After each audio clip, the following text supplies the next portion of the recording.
सभी सम्मानित माननीय विधायकगण और विधान परिषद के सदस्य साथी, जिला पंचायत अध्यक्ष और तो कोई सुन रहा है, और मेरे पत्रकार मित्रों,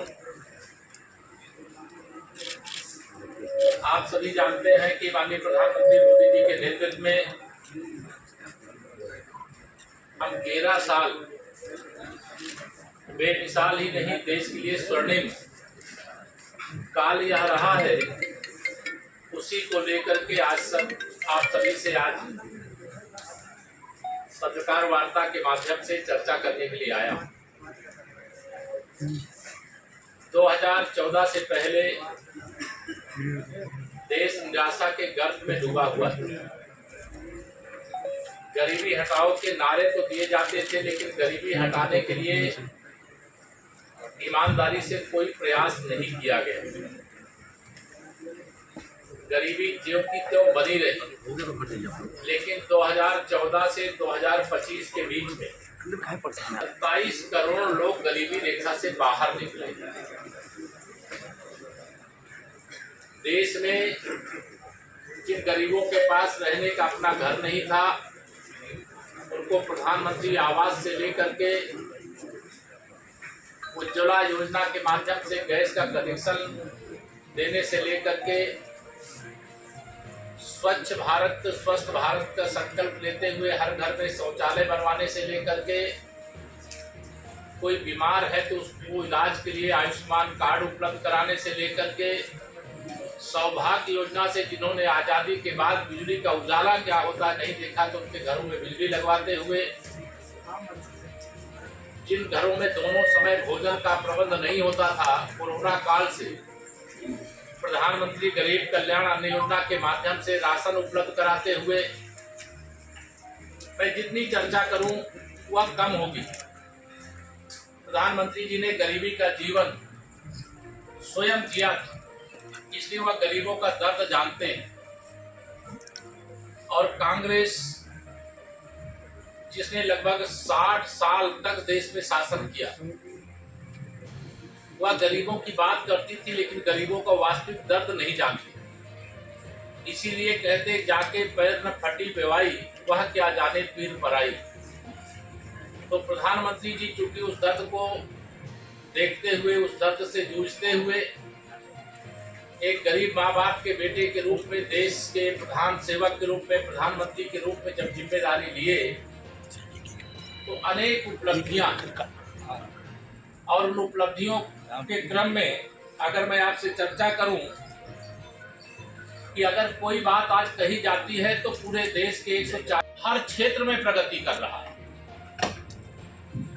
जब माननीय नरेंद्र मोदी जी देश के प्रधानमंत्री बने थे, उस समय भारत की अर्थव्यवस्था 11वें नंबर पर थी।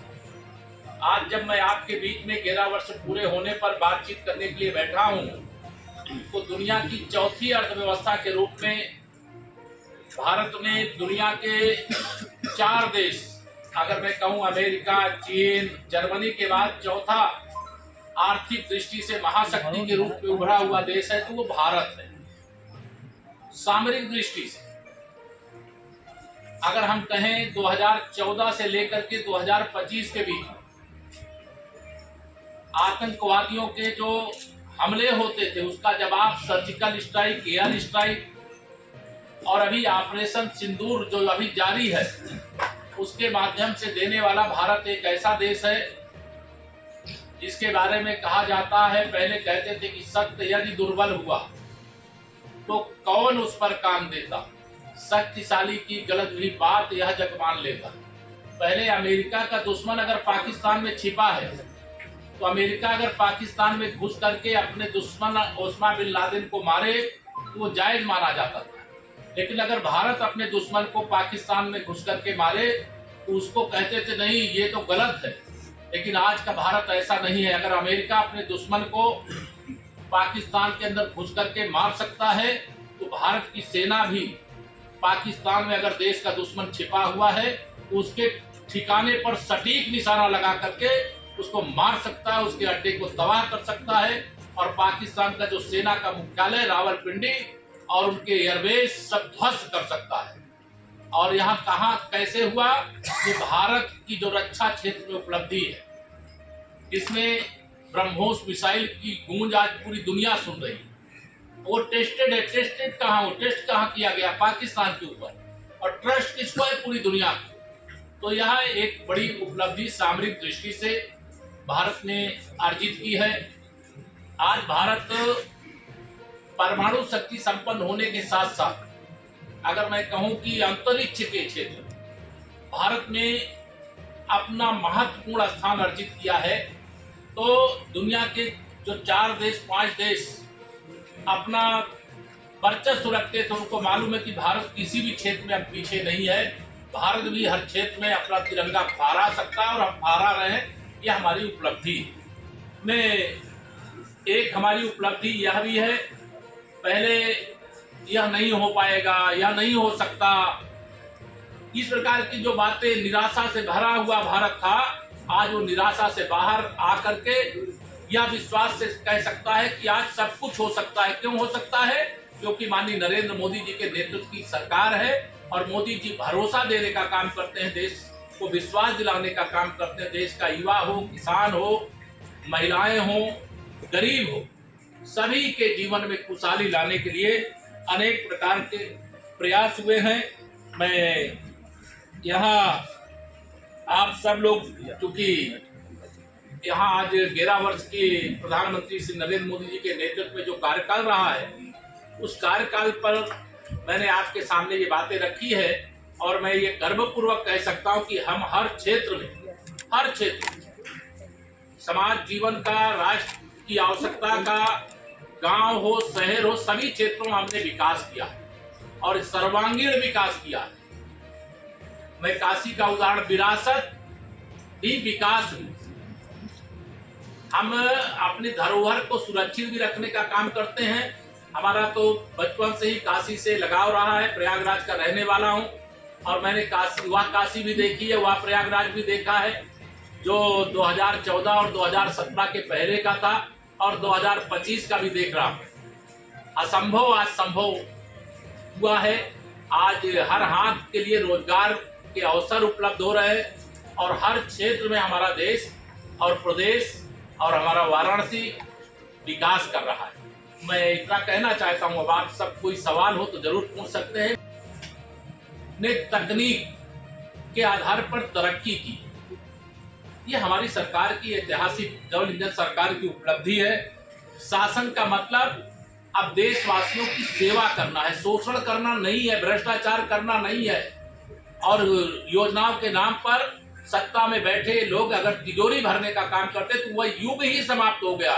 ये सच्चा राम राज्य है, सच्चा मोदी राज्य है, सच्चा सुशासन है, सच्चा विकास है। सरकार जितने भी योजनाएं लेकर आ रही है, समावेशी विकास, अर्थात सबका साथ सबका विकास। ये नहीं कि गरीब आदमी गरीब रह जाए, अमीर और अमीर हो जाए।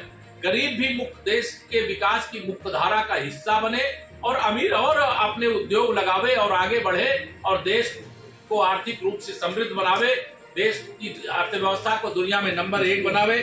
यह हमारी सरकार का संकल्प है।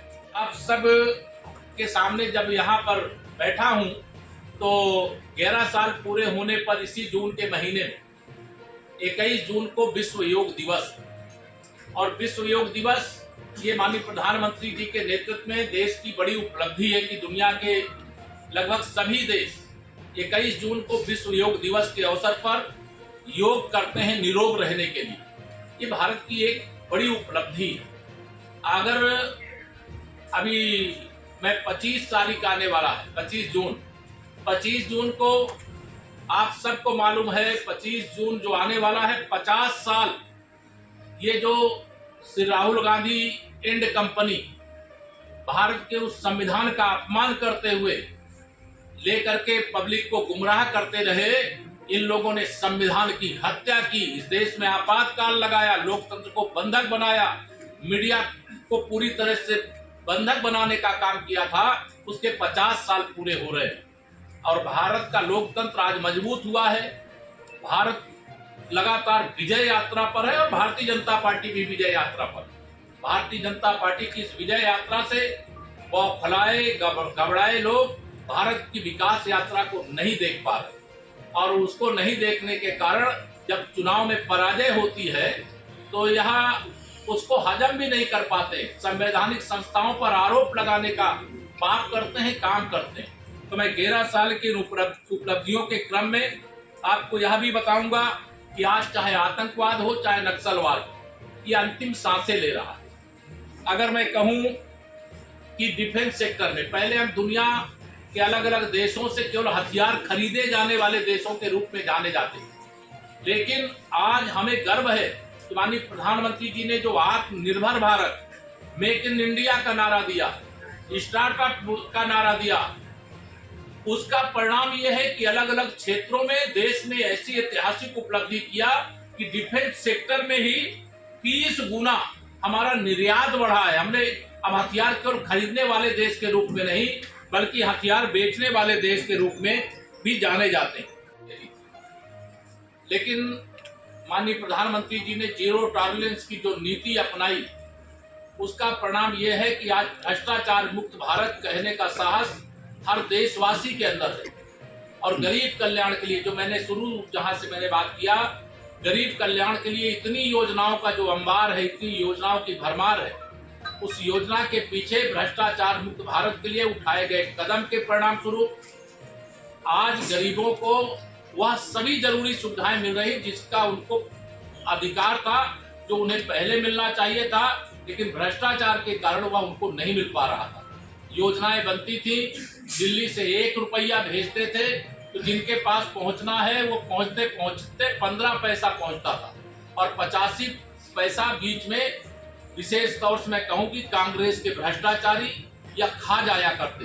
लेकिन आज डीबीटी के माध्यम से जो बेनिफिशियरी है उसके खाते में सीधा, ये डिजिटल क्रांति है, तकनीकी का हम हर क्षेत्र में उपयोग कर रहे हैं।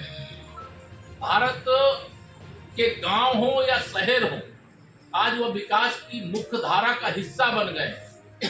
मुझे ये कहते हुए गर्व है कि माननीय प्रधानमंत्री श्री नरेंद्र मोदी जी के नेतृत्व में हिंदुस्तान के 775 जनपद, 543 लोकसभा क्षेत्र और 4000 से अधिक विधानसभा क्षेत्रों में बिना भेदभाव के सबका साथ, सबका विकास, सबका विश्वास, सबका प्रयास, यह स्पष्ट दिखाई दे रहा है। मैं वाराणसी में हूं, केवल वाराणसी की बात अगर मैं करूं तो वाराणसी 2014 से पहले का वाराणसी, 2014 के बाद 2025 का वाराणसी। आंख से अगर कोई अंधा भी होगा तो उसको भी ये दिखाई पड़ेगा कि बनारस बदल गया है, उत्तर प्रदेश बदल गया है, देश बदल रहा है। अगर कहीं बदला नहीं है तो जहां डबल इंजन की भाजपा की सरकार नहीं है, एनडीए की सरकार नहीं है, अभी भी वहां भ्रष्टाचार चरम पर है। लेकिन उनको यह मालूम होना चाहिए कि देश के प्रधानमंत्री जी ने कहा है, न खाऊंगा न खाने दूंगा, जो खाया है पहले उसको भी और जो अभी खा रहा है उसको भी पाई पाई वसूल करके देश की भलाई में, गरीब की भलाई में लगाने का काम करूंगा। तो आज देश इस दिशा में आगे बढ़ रहा है।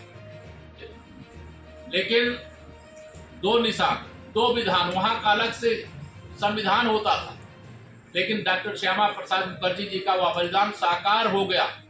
और हमें गर्व है कि माननीय प्रधानमंत्री श्री नरेंद्र मोदी जी के नेतृत्व वाली सरकार में जम्मू कश्मीर से 370 का सदा के लिए समापन हो गया।